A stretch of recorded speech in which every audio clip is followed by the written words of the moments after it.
हम हर वर्ष अपने प्राण प्यारे आराध्य देव का प्राकट्य उत्सव मनाते हैं। आज करुणानिधान सर्वलोक महेश्वर भगवान परमात्मा परब्रह्म श्री कृष्णचंद्र जी यह करुणा करके समस्त जीवों को परमानंद प्रदान करने के लिए ही प्रकट हुए।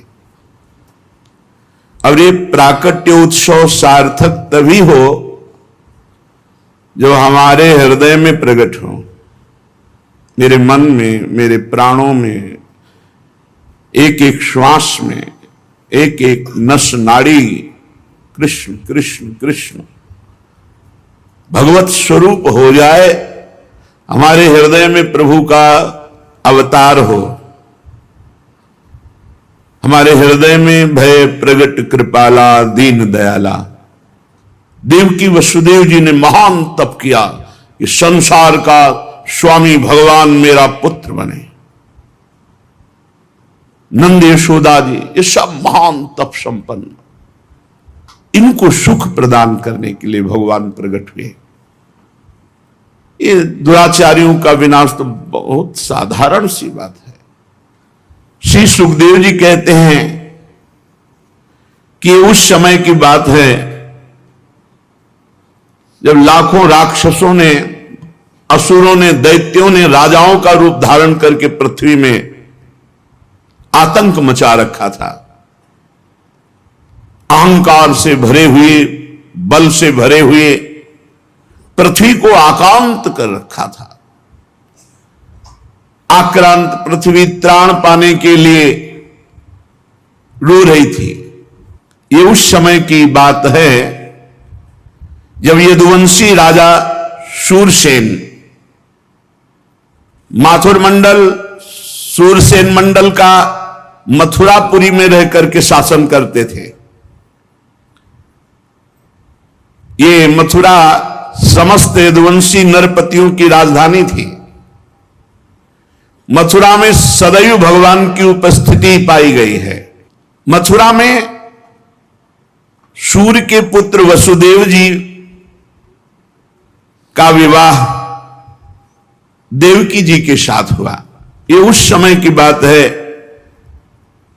जब नवविवाहिता पत्नी देवकी को रथ पर विराजमान करके वसुदेव जी ले जा रहे थे। कंस बड़ा बलवान, स्वभाव में धूर्तता, वसुदेव जी से कहा मैं रथ हाँकूंगा, मेरी बहन है। और रथ के घोड़ों की लगाम पकड़ ली, स्वयं रथ हाँकने लगा। रथ चल पड़ा। जिस समय घोड़ों की लगाम पकड़कर कंस रथ हाँक रहा था, उसी समय स्पष्ट आकाशवाणी हुई, अरे मूर्ख, जिसको तू रथ में बैठाल कर लिए जा रहा है, उसकी 8वें गर्भ की संतान तुझे मार डालेगी।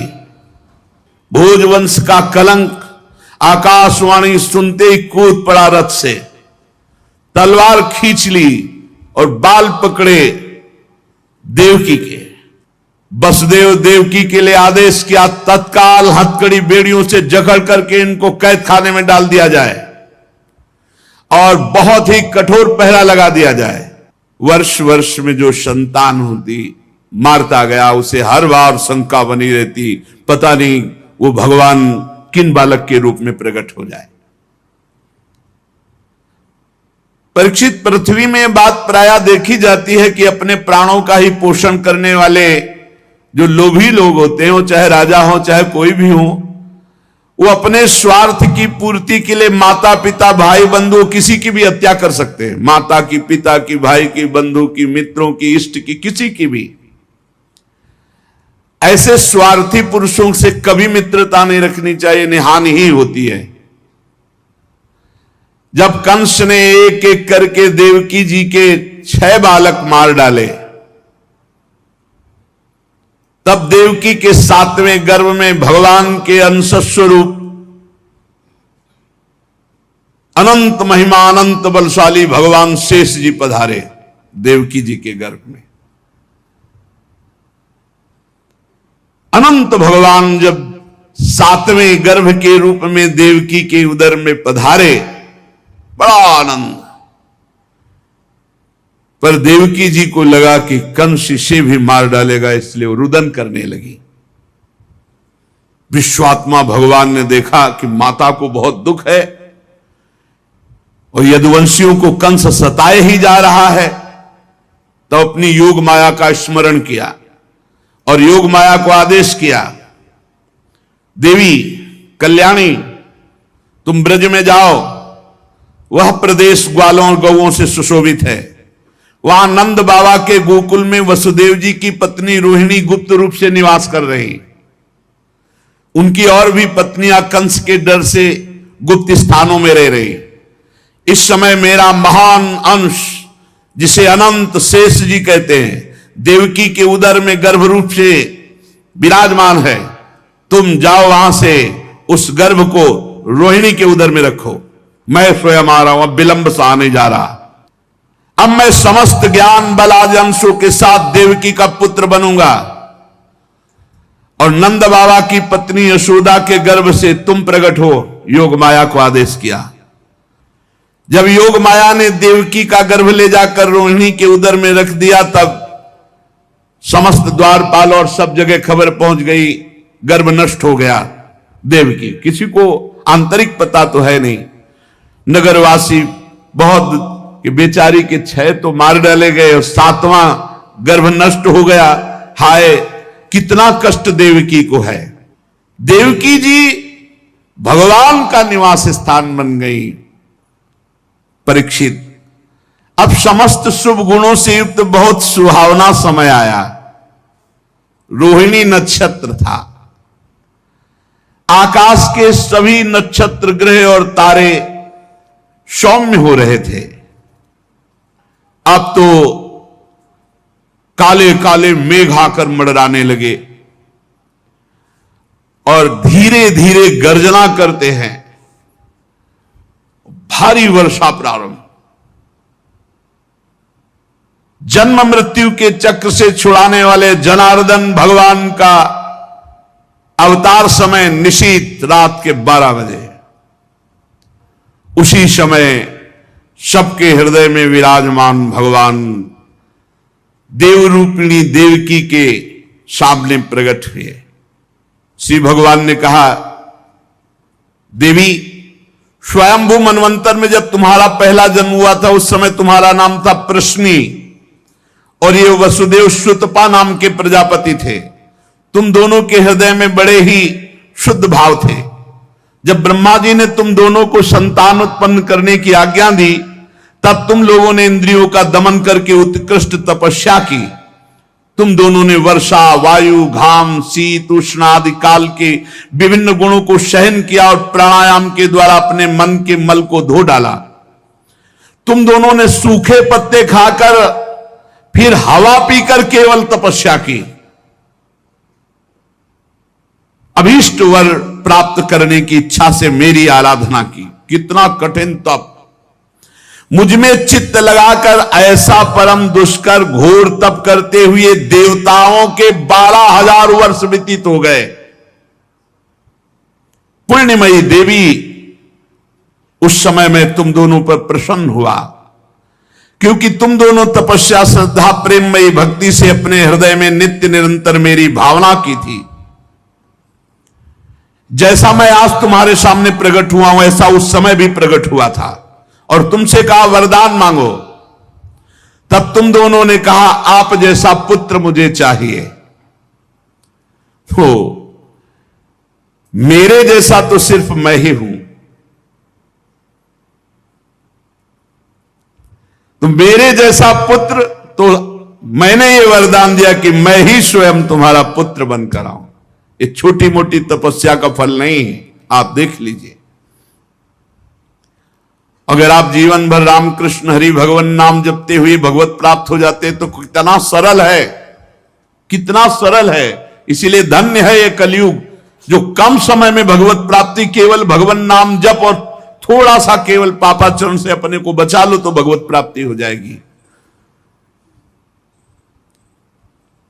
हे माता जी, मैंने देखा कि संसार में शील, स्वभाव, उदारता, अन्य गुणों में मेरे जैसा कोई नहीं, इसलिए मैं ही तुम्हारा पुत्र हुआ। मैं ही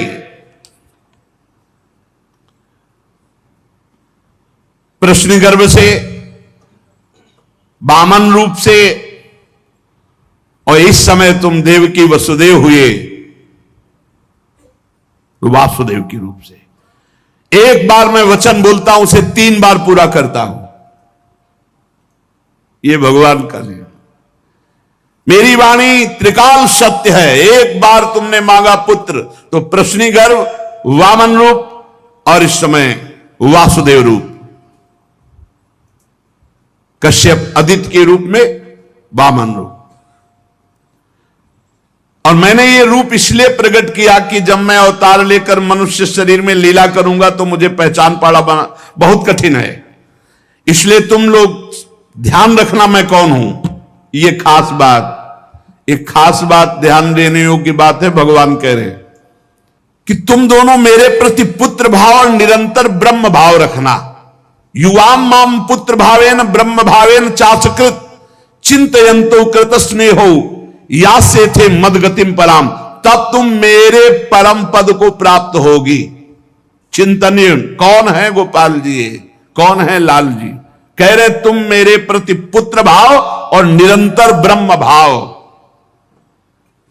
इस प्रकार के चिंतन द्वारा तुम मेरे पद को, मेरे प्रिया प्रीतम है कौन?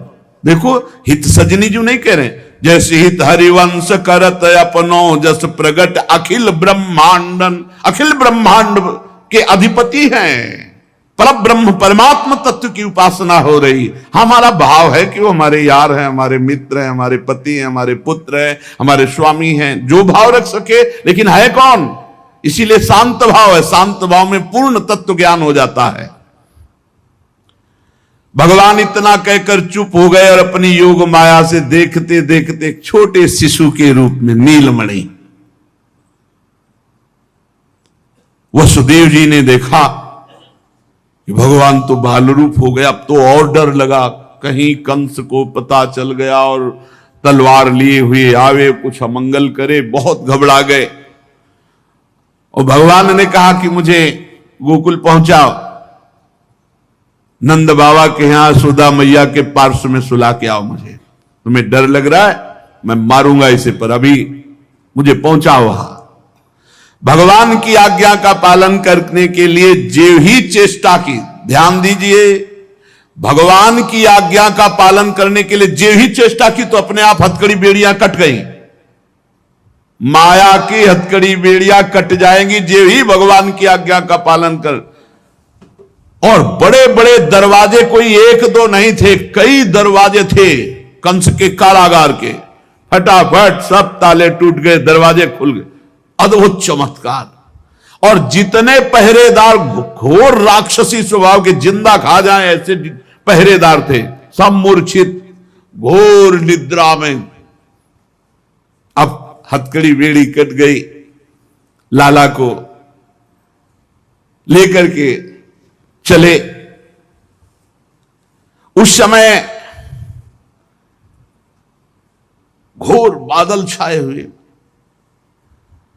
अंधेरा, कुछ दिखाई नहीं दे रहा। कितना कष्ट में जीवन भक्त। अब सोचो, अभी अभी तो प्रकट हुए हैं और अभी अभी त्याग करने जा रहे हैं, अभी अभी त्याग करने। इधर समस्त द्वारपाल सब सोए हुए हैं, वसुदेव जी भगवान को लेकर। वर्षा हो रही, पीछे पीछे गुप्त रूप से शेष भगवान फण धारण किए, मेरे प्रभु को बूंदे ना लगे। जब वो लीला कर रहे, वसुदेव जी को पता नहीं कि पीछे शेष भगवान फण धारण किए। वो तो बस चिंतन में चले जा रहे हैं, कैसे वहां जाएंगे, कोई जान ना जाए कोई। और वहां पहले ही योग माया ने पूरी व्यवस्था करी, पूरा का पूरा परिकर सब बेहोश है नींद में, किसी को सुध नहीं है। केवल यशोदा मैया को प्रारंभ में इतना था, कुछ हुआ और बेहोश हो गए। क्या हुआ, यह निर्णय नहीं हुआ। पूर्ववासियों की समस्त इंद्रिय वृत्तियों की चेतना हर ली, सब अचेत हो गए। इतनी मोटी जंजीरें लगी हुई थी, ताले लगे हुए थे, जेल के साथ टूट गए। भगवान श्री कृष्ण को गोद में लिए हुए जैसे जैसे आगे बढ़ते, सब दरवाजे अपने आप खुलते चले थे और पहरेदार सब सो रहे हैं। बादल नजदीक आकर मानो बरस रहे हो, ऐसे लटक लटक के बादल। शेष भगवान अपने फणों से जल को रोकते हुए 1000 फण धारे पीछे पीछे चल रहे। यमुना जी ने देखा कि प्रभु पधार रहे, तो पहला चरणामृत तो हमारे अधिकार बनता है। अरे जिनके चरणों का ध्यान बड़े बड़े महापुरुष शिव आदि करते हैं, आज वही प्रभु मेरे पास आ रहे हैं। आनंद में भर गई यमुना जी और उफान। यमुना जी ने जब उफान आनंद का लिया तो वसुदेव जी के प्राण बहुत घबरा रहे हैं कि अब क्या करें, लौट सकते नहीं, कोई नौका आदि है नहीं। चलो प्रभु ने आज्ञा करी है तो वही देखेंगे। अब मेरे प्राण चाहे चले जाएं, मेरे लाला को कुछ ऐसे। यमुना जी उफान कर रहे कि चरण छू ले, और वसुदेव जी उल्टा सोच रहे कि यमुना जी बढ़ रही तो लाला को बचाए। देखो ये समर्पण है, मेरे प्राण भले चले जाए, बस आज्ञा का पालन, प्रभु को पहुंचाना है और सुरक्षित पहुंचाना है। यमुना जी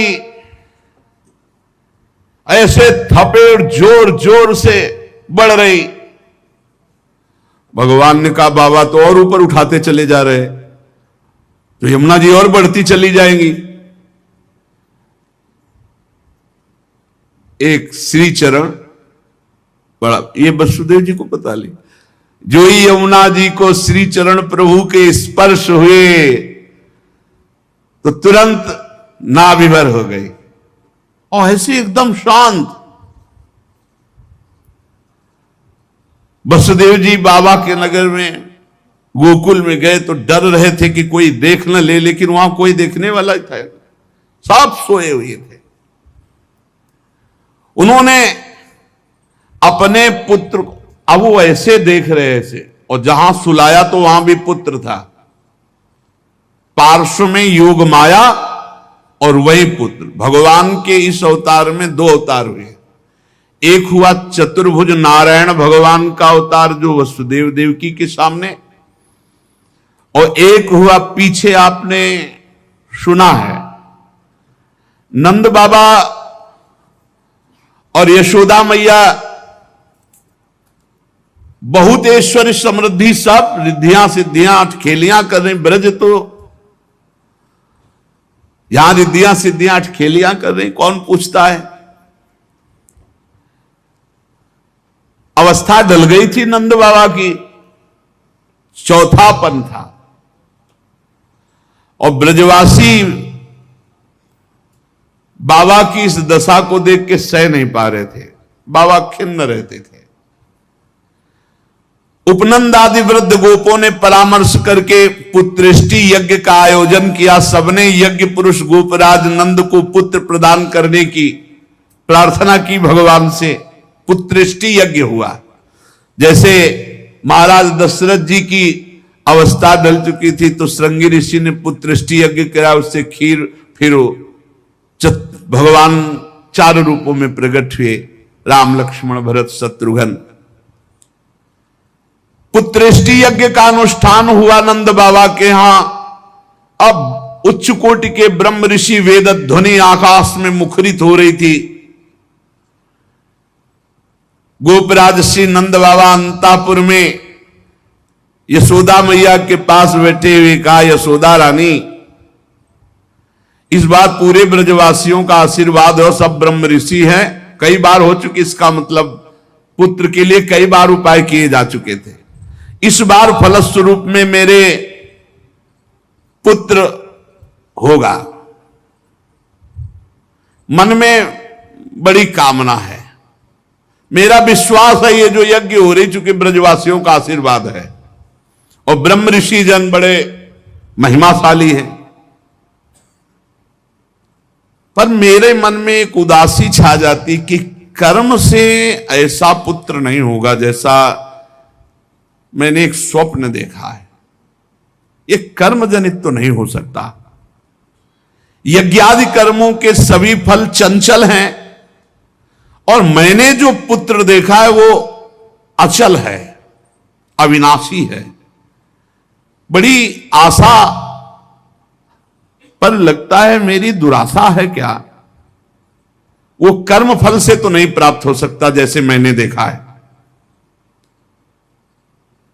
मैंने एक स्वप्न देखा जो आज तक तुमसे नहीं बताया, यशोदा रानी से कहा। भगवान नारायण भी उतने सुंदर नहीं जैसा वो बालक सुंदर मुझे स्वप्न में दिखाई दिया।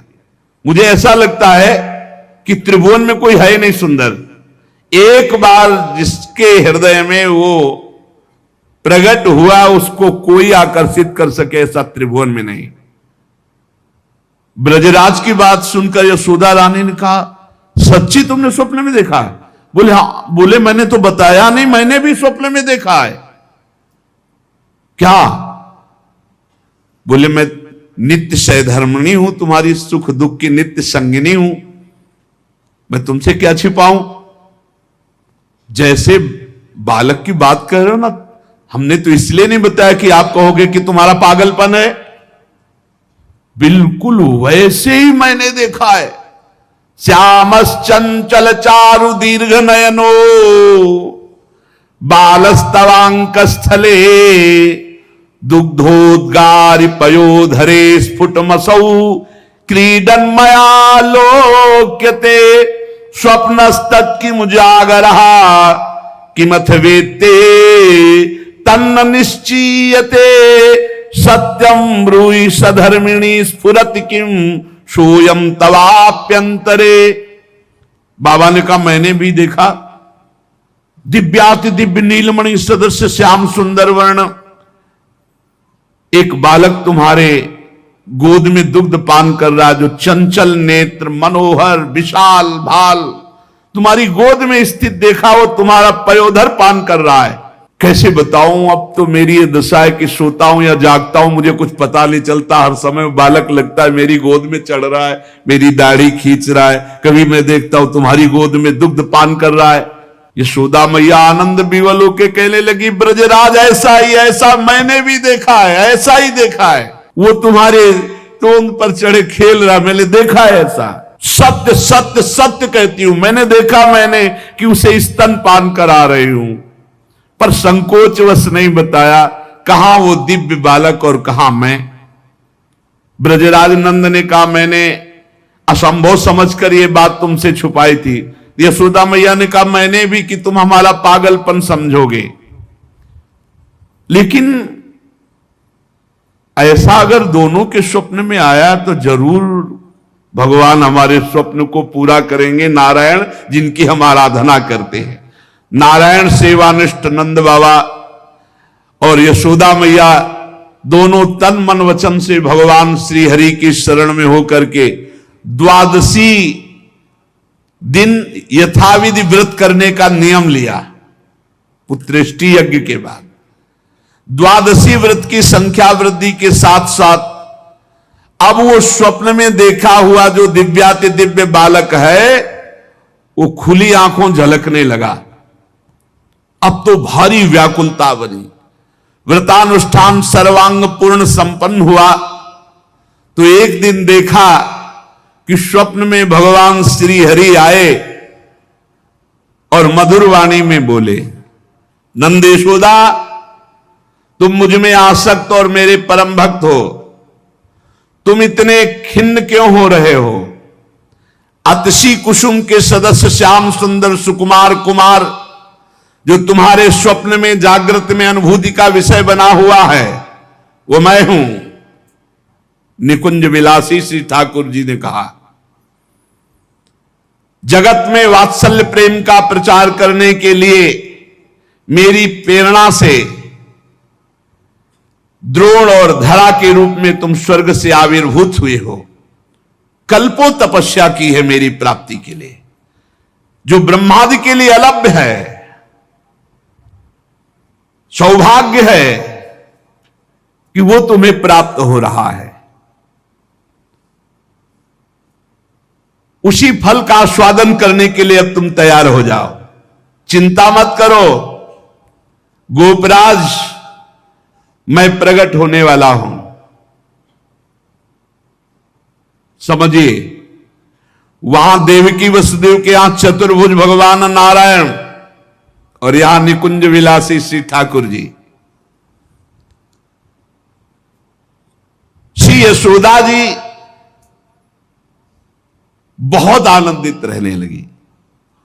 तो एक दिन समस्त ब्रजवासियों ने देखा कि एक अर्धवृद्धा तपस्विनी स्नातक ब्राह्मण बालक को लिए गोपराज नंद की सभा में पधारी। इतनी तपस्विनी तेजस्विनी, सब ब्रजवासी खड़े हो गए और आसन देकर प्रणाम करके पूछा, देवी आप कौन हो? आज तक तो आपको देखा नहीं। आपको देखने पे लगता है साक्षात भगवान की योग माया शक्ति हो। ये बालक कौन है? नारद मुनि जैसा दिखाई देता है। आप परम हम ब्रजवासियों का कल्याण करने के लिए पधारी हो। गोपराज के सभासदों की बात सुनकर तपस्विनी ने मुस्कुराकर कहा, मेरा नाम पौर्णमासी है, मैं महान तपस्विनी और दैवज्ञा हूं, तीनों काल का मुझे ज्ञान है। और ये जो बालक है, तुमने कहा नारद जी जैसा, इसका नाम मधुमंगल है। ये बालक स्नातक है, इसका दर्शन करके नारद जी का स्मरण होना उचित ही है। ये संपूर्ण वृत्ति नारद जी वाली ही रखता है।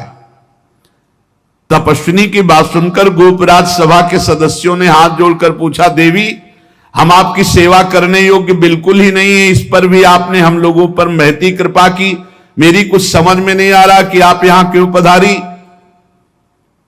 तो उन्होंने कहा, तुम लोगों को पता नहीं, एक अनिर्वचनीय महासौभाग्य उपस्थित होने वाला है, इसलिए मैं यहां आई हूं। सबके पूछने पर पौर्णमासी ने बताया, तुम लोगों के प्राणाधिक प्रीतम गोपराज नंद के यहां एक पुत्र होने वाला है, जो अखिल जगत को आनंद सिंधु में निमग्न कर देने वाला होगा। पौर्णमासी की बात सुनकर सभी परमानंद में उल्लसित पुलकित गदगद वाणी से कहने लगे, देवी आपके शुभागमन से हमारा ये ब्रज जो है महान तीर्थ हो गया। आपके लिए कृष्णांति के यमुना जी के समीप हम एक पर्णशाला कुटी बना देते हैं। ये बात जब पौर्णमासी जी ने सुना तो उन्होंने कहा, ठीक ठीक, कृष्णांति के अर्थात कृष्ण के समीप, ठीक तुम्हारी बात निकल गई। जो बालक होगा उसका नाम कृष्ण होगा।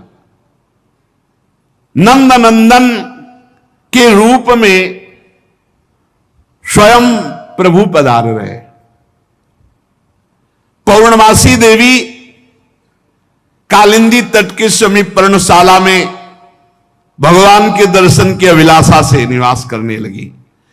पौर्णमासी देवी देवर्षि नारद जी की शिष्या और श्री कृष्ण के आगे जो गुरु बनेंगे संदीपनी जी, उनकी माता हैं। संदीपनी मुनि की माता हैं ये पौर्णमासी देवी। ये महान शक्तिमती थी और श्री कृष्ण की मधुर लीला को सब प्रकार से जानती थी।